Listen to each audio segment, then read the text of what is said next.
Well, good morning, good afternoon, good night. It's Ray with Wisdom on Wednesdays. And yet again, family, I'm excited that you chose to join me. Thank you for all the sharing. Thank you for the comments. Thank you for really pushing our last couple of podcasts. They've really been beneficial. When I originally produced them, I didn't believe they would get that much traction, but I appreciate you guys sharing them and filling out the information and helping me understand that just because I don't think it's a winner doesn't mean it's not. So as we continue on in our series of Wisdom on Wednesdays, today my iteration of wisdom is all wise people, we need to be aware of our insecurities. Yeah, I know. In today's modern day age of podcast and motivational talk and get up at 3:30 in the morning, you can't divulge that you have insecurities because it's an indicator that you have weaknesses. It's an indicator that you're human. It's an indicator that you're not all that people see. You see, there's people who do the eye test on your life and they think that you have it all together. They watch you with your children. They watch you with your spouse, and they think all of your conversations are pleasant. They think that all of your ideas go over like the Super Bowl. But if they could peel the veil back and see the things that you really are concerned about in your marriage, concerned about how you deal with your children, concerned about how you actually feel about yourself, they would actually see that you have insecurities as well. But here's the key, wise person. You may be fully aware of your insecurities and your insecurities are managed by you versus your insecurities managing you. You see, wise people, there's a difference. Being aware of the things that you need to work on makes you wise, but pretending that you don't have anything to work on makes you foolish. It's almost like stubbing your toe and saying, I'm all right. It's almost like saying that I have a bellyache, but I'm just going to stick it out. If you recognize something's wrong, a wise person needs to address it. You need to look at it. The only way you can fix something is to face it. So a wise person recognizes their insecurities.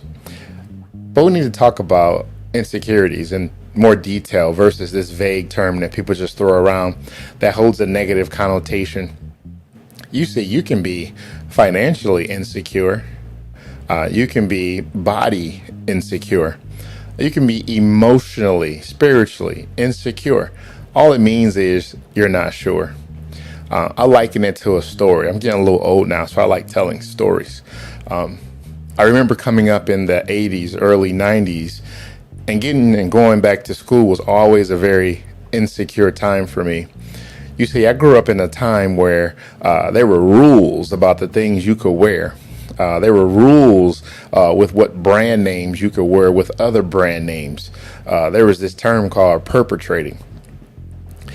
You see, you were perpetrating if you had on some pony shoes, Nike track pants, and an Adidas top.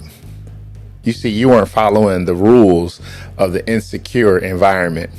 You see, we were all being bred to be insecure if we didn't have somebody else's name on our hind parts, somebody else's name on our chest, or somebody else's name on our shoes. So many of us were taught to be insecure, that if we didn't have the latest and the greatest and the fashion that everybody else was wearing, that something was wrong with us. So this term crept down into the ghetto of Whitney and Dexter in Detroit, Michigan, that if you didn't have on the latest pants, if you didn't have on the most stylish silk shirt, that something was wrong with you. And what it did to us, friends, it brewed this insecurity. Watch this. Not that I was insecure that I had something to put on, but I was insecure that I didn't have on something that would impress people. You see, the clothes that I wore weren't things that people would be excited about. They weren't complimentary. They didn't make me feel confident. Watch this. Not confidence in being worn, but being confident in being accepted by what I wore. This was a very trying time of a young 12-and-a-half-year-old trying to figure out if I was going to wear an S-curl or was I going to cut it low. Don't judge me.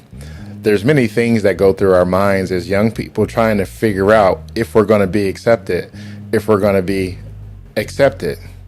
I'll say it again. If we're going to be accepted. I wish this was a theme that only teenagers dealt with, but there's some people who are insecure about if they're going to be accepted in the workplace. They're insecure if they're going to be accepted in their church. They're insecure about will they be accepted in the family. All because we've been told that we're not enough, and the only way you'll be accepted as being enough as if you wear the proper clothes, if you graduated from the right school, if you pledge to the right fraternity or sorority. You see, some people may think if you didn't go to the U.S. Army, something else will be wrong with you. I love all the other branches, but I digress. There are some people that will put their own insecurities off on you. You see, I grew up in a neighborhood where many of the young boys didn't have fathers in the home. So what it bred was an instant insecurity that the boys my age with fathers at home will be better off than me. So every day I felt lesser than because of the plight that I was born into. Let me encourage you today that just because you were born into a situation that you didn't have anything to do with doesn't mean anything's wrong with you. What happens is we evaluate other people's lives. We evaluate other people's situations. We evaluate with the eye test, only what we can see on the outside, that their life must be better than ours. And when we think other people's lives are better than ours, we devalue what we have. We devalue the opportunities that are presented to us because we feel like we'll never get ahead because society has told me that that's the type of family that'll be successful. That's the type of husband that's going to be successful.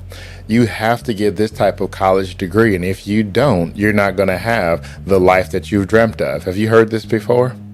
Some people call it the American dream. That if I'm not married by the time I'm 32, if I don't have 2.5 children by the time I'm 33, something's wrong with me. But the fact of the matter is, God is blessing many of us that we don't have some of the things that we dream of because we haven't dealt with our insecurities. You see, just because you acknowledge your insecurities doesn't mean that you don't have to deal with them. Acknowledging your insecurities only means that, yes, I struggle with balancing my checkbook because I still have the proclivity to spend more than I save. That's an insecurity. The insecurity is this, is that I want to impress more than I want to invest. That's an insecurity. As soon as you start facing your insecurities and understanding those areas where we can all grow, those areas where we can actually do something about something. But the best advice I've ever received is stop being insecure about things you can't change. Stop worrying about things that you cannot manage. There are some things in life that we were dealt a particular hand, and my best advice to you today is play the hand that you've been dealt.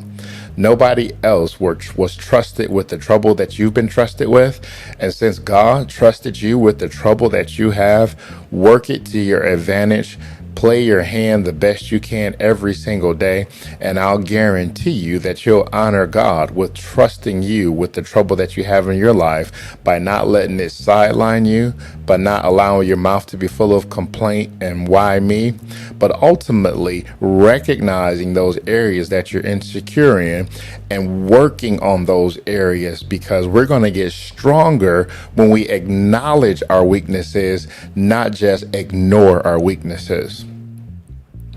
You see, when I was in the Army, before we went out and practiced the infantryman, what we had to do was evaluate where we were going to go. We had to evaluate if we had enough utilities to get to where we needed to go. We also had to find out if we had enough manpower and people that were available to accomplish the goal at hand. As we evaluated the platoon, we saw that we had some holes in the things that we wanted to do. We saw that we were missing some people that weren't going to be able to help us complete this task. You see, the task was still there, but we had insecurities because there were holes in our defense. There were holes in our machine gunners. There were holes in the areas where we would have been more secure if more people were available. But let me tell you something, friend. I would have loved that we could have identified our insecurities, that we didn't have enough people, identified our insecurities, we didn't have enough machine gunners, and that the commander said, we're staying home this weekend. But do you want to know what happened? He made the decision that we're going to go forward with our insecurities, but we're aware of the areas that we're short. What we're going to do is make the best of what we have, and we're going to work it to our best ability. There are going to be some people that are going to have to fill 2 spots. There are going to be some people that are going to have to fill 1.5 spots. But ultimately, as the commander, I cannot take you to places that you would not go without me being here if I didn't help you recognize your insecurities and motivate you to go past your securities. You see, friends, many of us are standing still because our insecurities are holding us hostage. Many of us want to get back in shape, but somewhere you told yourself that you're too old to get back in shape, that your feet hurt, you can't get back in shape, your back hurts, your head hurts. Those are insecurities that we tell ourselves each and every day, and we also told ourselves that we can't do anything about it. We have insecurities in our financial planning, that I can't retire because I haven't saved enough money. Well, you're the one that can do something about that. The only one that can control your future is you. But if we continue to stay in the same spot, to continue to stay stagnant because we've given ourselves all of these excuses in our insecurities, basically, we've allowed our insecurities to rule our lives. Some people are in wonderful relationships. Some people have been in committed relationships with their husband or with their wife for years. But there's something deep on the inside that makes them insecure about the person that they're with. They're insecure because maybe their spouse doesn't reciprocate the love that they show. Maybe they're insecure because their spouse, their significant other, doesn't give the things that they give to them. Maybe they're insecure because their spouse has a wandering eye. I'll help you today. You cannot control a grown person. The best thing you can do is to live the way in which God called you to live in your marriage. And if somebody chooses to make a poor decision and not appreciate you, you cannot make those people be who they need to be. All you can control is yourself. Don't let that insecurity of somebody not being who they need to be hold you back from being the spouse that you need to be. You see, wise people, we need to be honest about our insecurities. We need to face our insecurities and ultimately give our insecurities to God and allow Him to give us wisdom and to show us how to deal with those areas in our lives that we can't control. Help me to sleep at night. Help me to wake up with confidence again. Help me to recognize that I can hold my head up high regardless of where I've been and what I've been through. Don't let your past hold you hostage because other people know where you've been. Other people know what you've been through. Other people know your story. But the best part about that is that you still have your pen in your hand writing your story each and every day. So if a couple of pages back then were bad, what is the motivation for you to write the future now? You've had a couple of poor years, but in those poor years, now you have the opportunity to take those losses and make them agents of learning and motivate, be disciplined, and move past those areas that held you back. We have to be honest. In order to move forward, we've got to face those things that's been holding us back. The insecurities in our lives, people need to know this and know this well.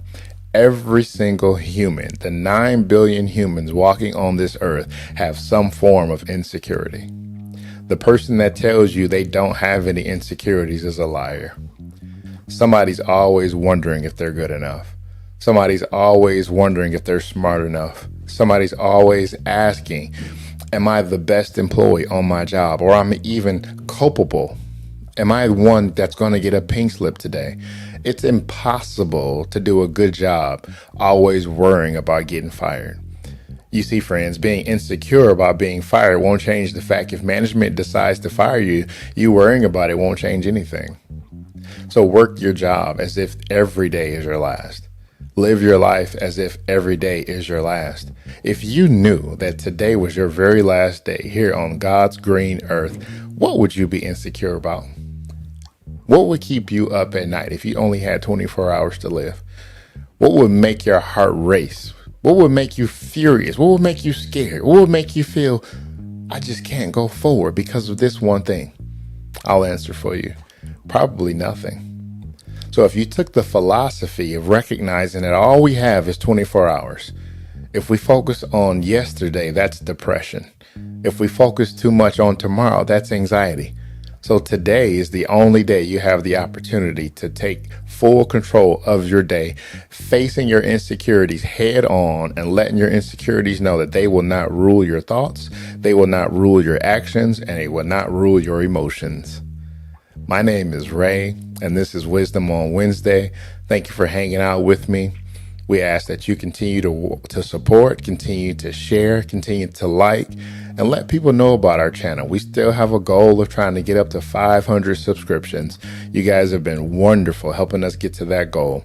I appreciate you. Have a wonderful week, and God bless.